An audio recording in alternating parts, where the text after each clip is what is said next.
Hey guys, I'm Ted here to give you another fast fact, and for this fast fact, we are going to discuss the political machines of the 19th century. Now, in the 19th century, city governments were operated by political machines. Not all city governments, but most city governments were operated by political machines.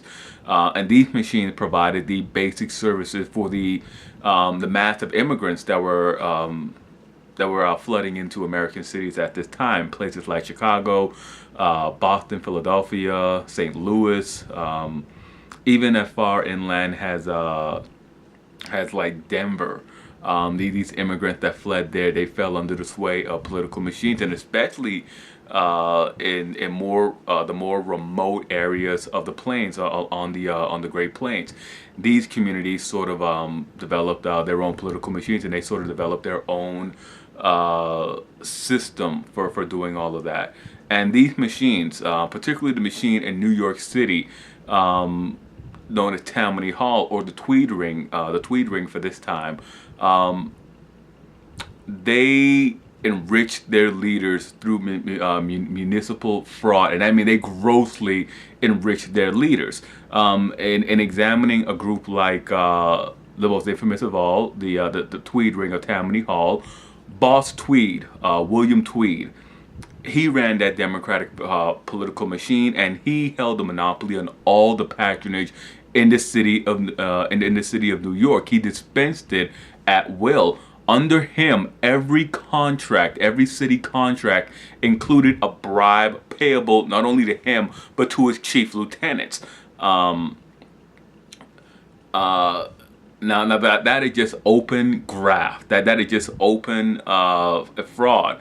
And while these political machines, while they did practice, open fraud and vote buying and whatnot, they also provided real and key benefits and services that these immigrant communities and really the city communities needed.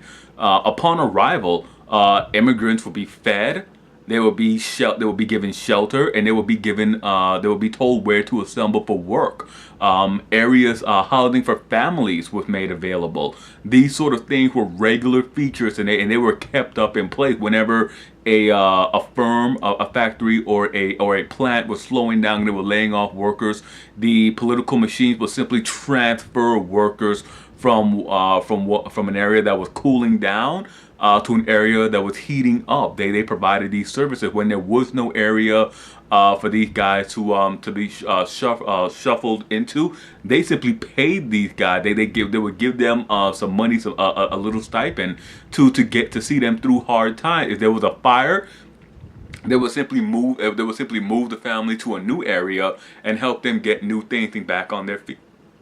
Help them get back on their feet. There was no sort of at that time, and even now, there's this sort of mood of only helping the deserving poor.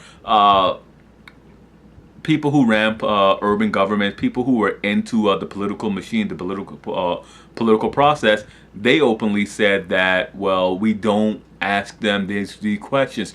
We see them in need, and we offer assistance. That was the big drawing point. That was the big selling point of the city governments.